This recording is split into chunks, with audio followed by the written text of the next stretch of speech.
6:6 says, "For we know that we were crucified with him, so that the body that is run by sin will be held powerless, so that we will no longer be enslaved to sin."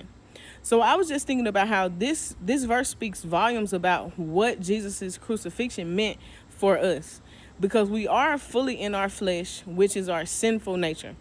But God has given us freedom to overcome that sinful nature, which is why I believe he tells us to die a daily fleshly death so that we may be able to live in the reality that he created for us.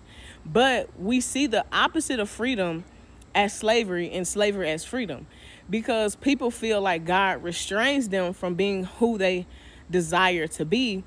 But God is really setting us free from the enslavement of who the enemy wants us to be. So we glorify sleeping with whoever we want to. We glorify having an attitude whenever we want to, or talking about people whenever we want to. All of these prideful things that we do, we see it as freedom because we just do it at our own will.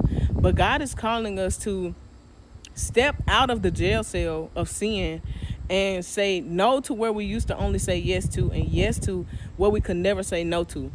Because you don't realize that sin is such a trap until you stop trying to do it. And when you stop trying to do it, you feel the pull that you have on it. Even with social media, even with sleeping with people, even with your attitude, all of those different things. But as you begin to struggle with not doing what you want to do to experience God's will, understand that the enemy has to let you go as you continue to reach out for Jesus Christ.